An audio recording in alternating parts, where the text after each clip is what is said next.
Hello, thank you very much for watching. I'm Shakil 5858. I am Amir Budnam.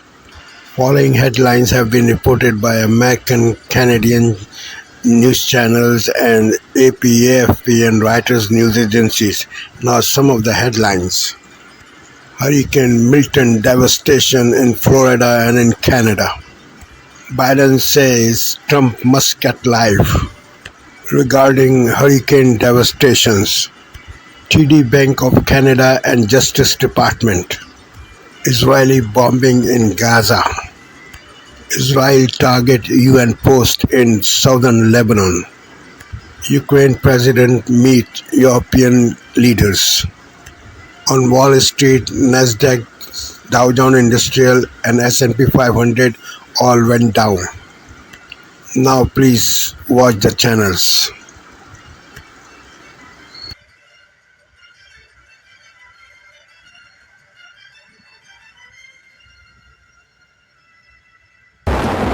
Tonight, parts of Florida underwater after Hurricane Milton slams the state. It's not just these 5 or 6 homes, it's this entire neighborhood. Millions lose power. I'm going to nose it in there at the stairwell. The daring rescues and surprise tornadoes. Oh! The federal government, on the other hand, has not done what you're supposed to be doing. Former President Trump, get a life, man. Help these people. Plus, President Biden calls out former President Donald Trump, accusing him of spreading hurricane disinformation.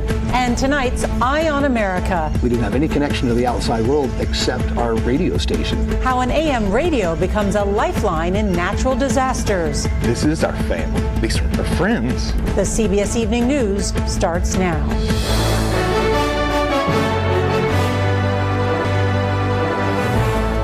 Good evening, I'm Nora O'Donnell, and thank you for joining us. Breaking news is just coming in about an emergency rescue mission in Colorado where people are trapped below ground after equipment malfunctioned at a defunct mine that offered tours. We're going to have more on that developing situation in just a moment, but we do want to begin tonight with the aftermath of Hurricane Milton. That is a storm that plowed a trail of destruction. Please support our work at democracynow.org/give. Welcome to Democracy Now!, democracynow.org, the War and Peace Report. I'm Amy Goodman. In Gaza, an Israeli air attack on a school-turned-shelter in central Deir al-Balah killed at least 28 people. Reporters describe chaotic scenes at Al-Aqsa Hospital where victims, most of them women and children, are being treated. Meanwhile, Israel's escalating its bloody siege on northern Gaza. Doctors at 3 hospitals are struggling to care for patients after Israel ordered their evacuation. Al Jazeera reports Israeli ground troops have surrounded Kamal Adwan Hospital in Beit Lahia and are threatening staff and patients. Israel also ordered the evacuation of Al Auda and Indonesian hospitals. The group Medical Aid for Palestinians says it's removed newborn babies from Kamal Adwan Hospital, but that ambulances are being detained at military checkpoints as they attempt to reach Gaza City. The humanitarian group warned, quote, the world must act before Gaza is erased entirely, unquote. The World Health Organization also said it was prevented by Israel yesterday from carrying out the forced evacuations. Kamal Adwan, as officials assess the damage. Most of the weather has cleared, but there's still a range of hazards that are out there. We've got down power lines, flood waters that are still rising in some of the rivers. The political battle for control of the U.S. Senate.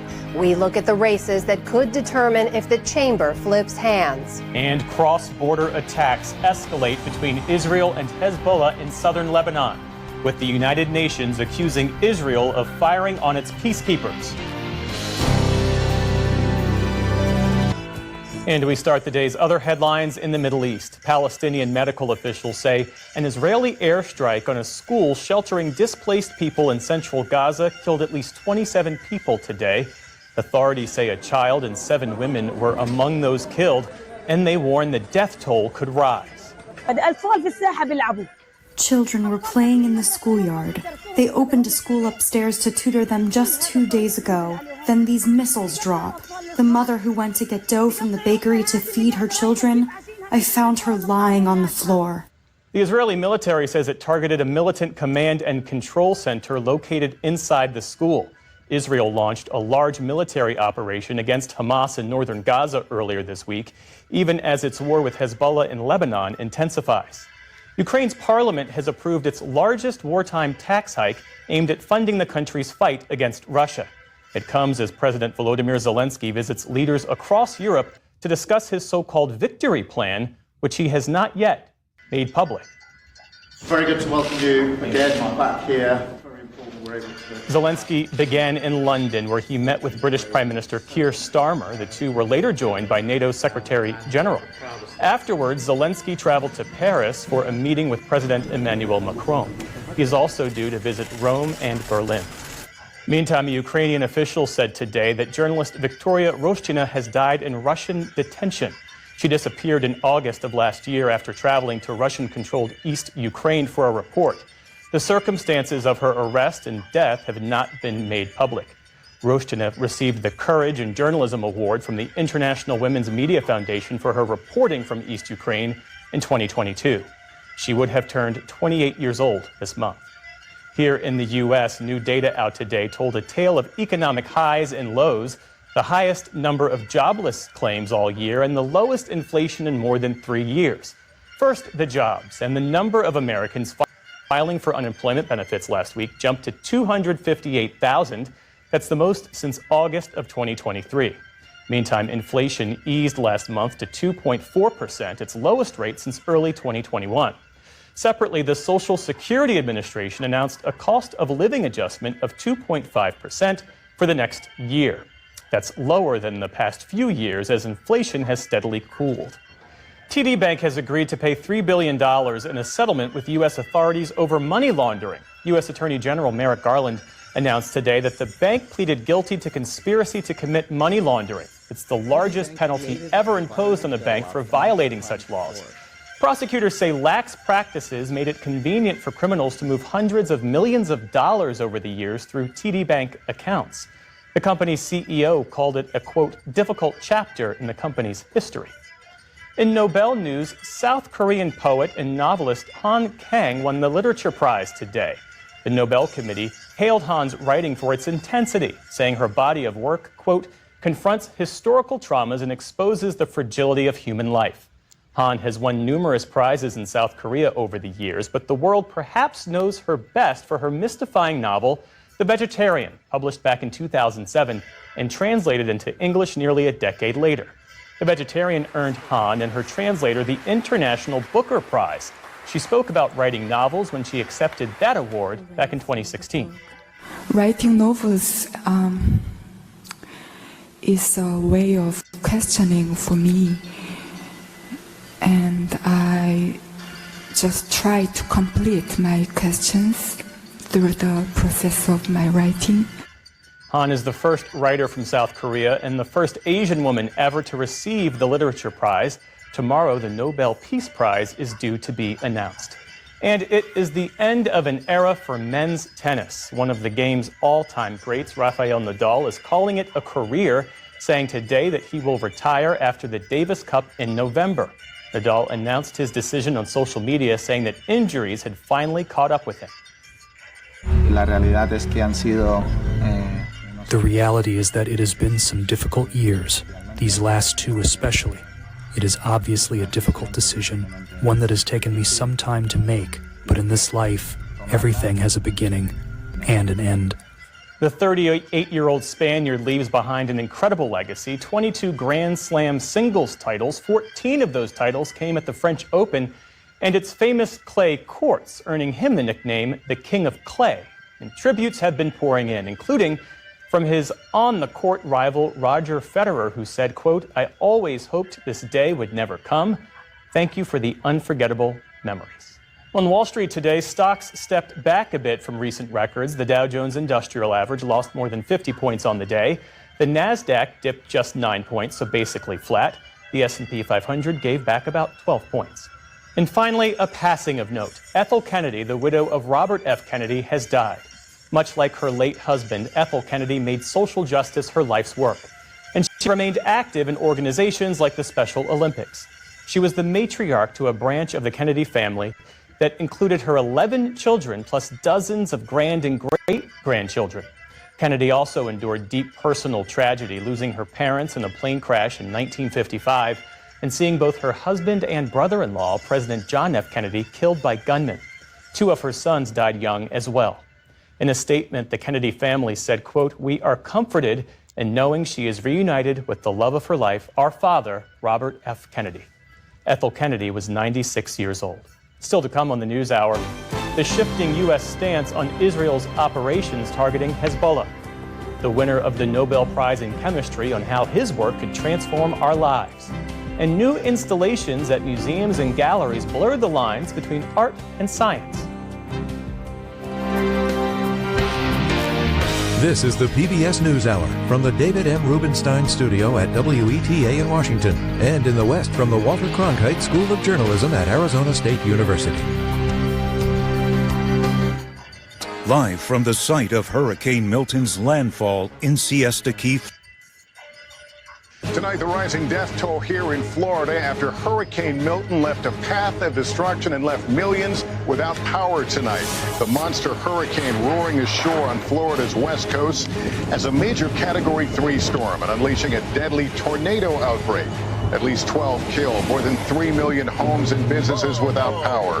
The new images of devastation, homes destroyed, neighborhoods underwater, boats tossed onto land, the roof of Tropicana Field where the Tampa Bay Rays play shredded by the wind, and a massive construction crane collapsing onto the street. Also, the dramatic water rescue still playing out. First responders using boats to reach families trapped in their homes. A man clinging to a cooler 30 miles out to sea, rescued by a Coast Guard chopper. The harrowing stories of survival. The man speaking out from his hospital bed after a tornado flipped over his truck. FEMA saying more than 1,000 staffers are on the ground, but after a year of relentless disasters, how thin is FEMA stretched? Our full team coverage in the storm zone tonight. Plus, President Biden once again tearing into former President Trump for spreading storm misinformation, telling him to, quote, get a life, as Kamala Harris gets some high-powered help on the campaign trail. This is NBC Nightly News with Lester Holt. There will be no second debate between Kamala Harris and Donald Trump. Now, we all sort of knew that was probably going to be the case. Ever since his disastrous performance in the first debate with Kamala Harris, Trump has been hinting that there would not be a second one.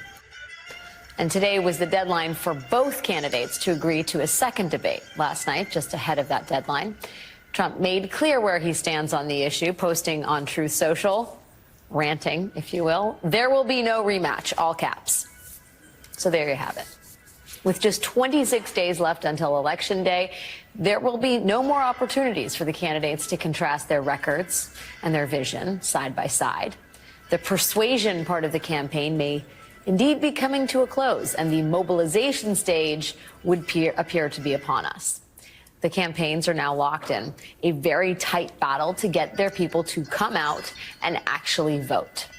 Now, keep in mind that more than 3 million people have already voted, either early or absentee. And that reality is making this mobilization push even more urgent. Earlier today, Vice President Harris was in Nevada, where she attended a town hall with Latino voters hosted by Univision. She then headed straight to Arizona for a rally in the Phoenix area.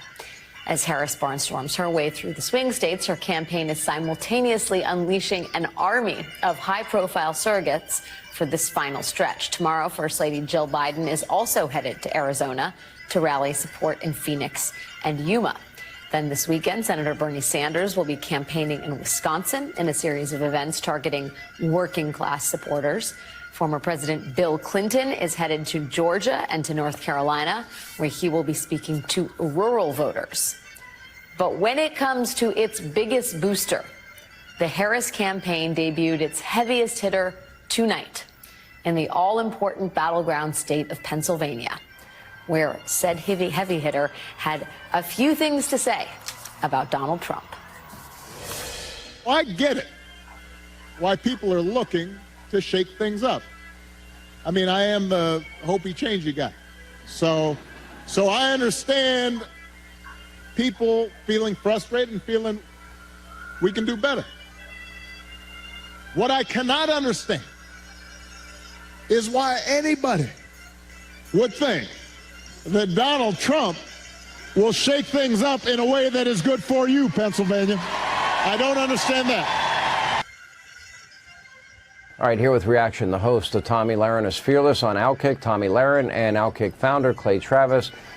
None of this negates what we saw, for example, in North Carolina, where there was such devastation, Tommy, and where there is still devastation, and that they were completely missing in action for a week. About 5 or 6 days later, then we find out from Mayorkas that, FEMA is running out of money. Those were his words, not mine. Then we talked to people on the ground. Sarah Carter was parked there for days. Nobody saw a single person from the Harris-Biden administration there to help them. Then we find out from FEMA's own website that the money, over $1 billion, was diverted to help their unvetted illegal immigrants.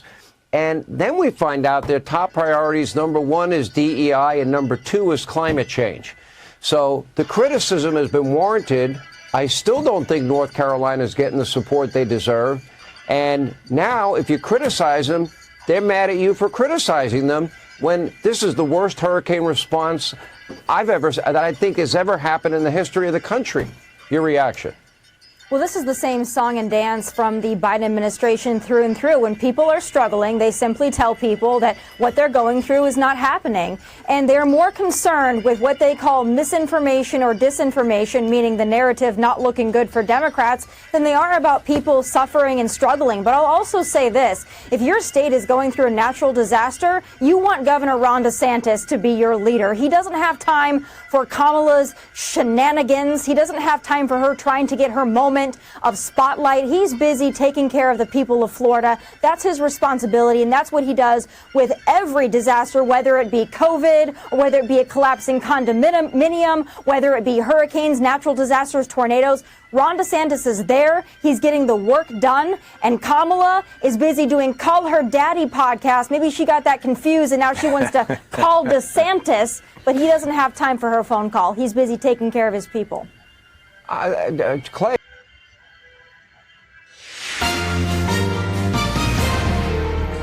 Things can be replaceable, but life cannot. Hurricane Milton's deadly march through Florida. The destruction, the rescues. Okay, you're okay. Why the storm spawned so many tornadoes and where Milton is headed now. Also on this Thursday night, new accusations against Israel. The evidence UN peacekeepers are being targeted in Lebanon. Record high fine, TD Bank's punishment in a money laundering case. And a classically trained Canadian canine. He'll go up to the piano multiple times a day and press the pedals. The dog that loves eating treats and listening to beats.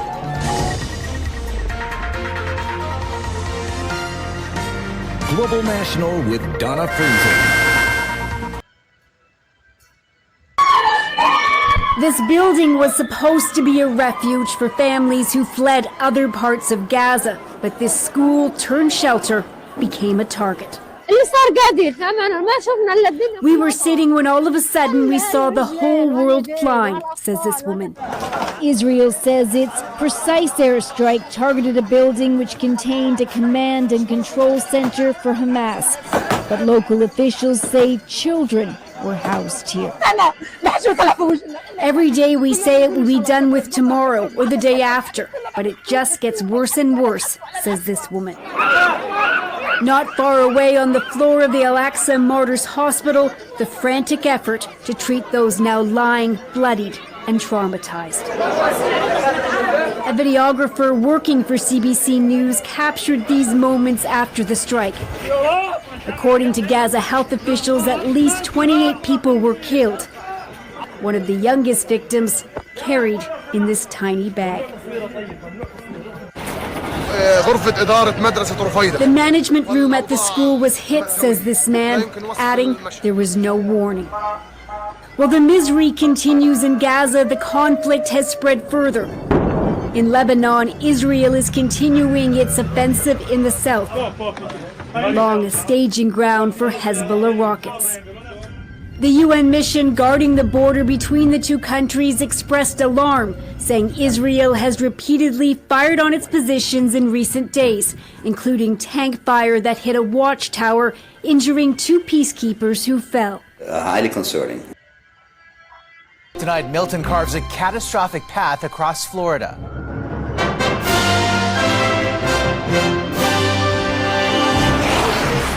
The ferocious storm spawns deadly tornadoes, turns roads into rivers and roofs into wreckage. The most frightening thing I've ever lived through. Millions without power in the second hurricane in 2 weeks. Tonight, Milton carves a catastrophic path across Florida.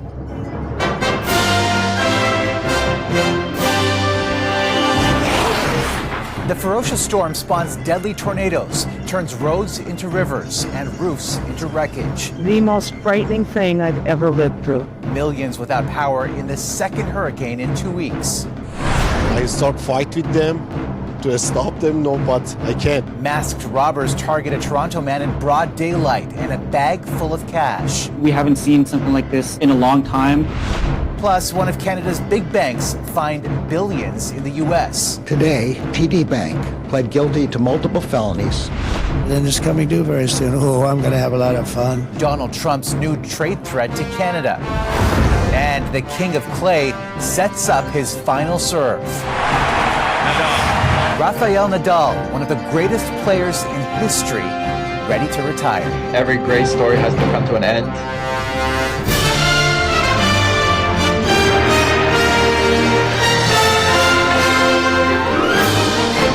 CTV National News with Tonight, a special edition of World News Tonight.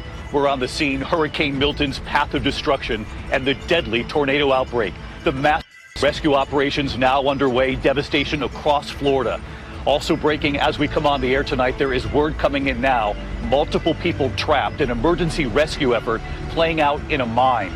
And we remember tonight Ethel Kennedy, the widow of RFK. First tonight, the images coming in, the devastation across Florida, the hurricane and the deadly tornadoes, at least 36 reported tornadoes across Florida.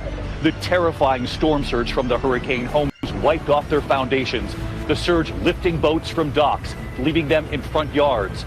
First responders making hundreds of water rescues. A 14-year-old boy rescued, floating on a piece of debris. Winds up to 120 miles per hour, toppling a construction crane, crashing more than 500 feet to the ground in St. Petersburg. The roof shredded at Tropicana Field. Power out to millions tonight. My interviews this evening with a couple trapped in their car in their driveway. They had no time to get out. The tornado on top of them. And a mother and father taking us through their home where they huddled over their 4 children. The windows to their home came crashing in, walls caving in from a tornado. Ginger Z and our team across the storm zone again tonight. Also developing as we come on here, reports of those multiple people trapped and injured following an accident inside a mine in Colorado. A rescue operation is now underway and what we've learned tonight. 26 days until Election Day, and tonight the new poll just in that shows this presidential race is a dead heat. Vice President Kamala Harris leading Donald Trump by 1 point nationally. Former President Barack Obama campaigning for Kamala Harris tonight in Pittsburgh. Pennsylvania, of course, a must-win state for both campaigns.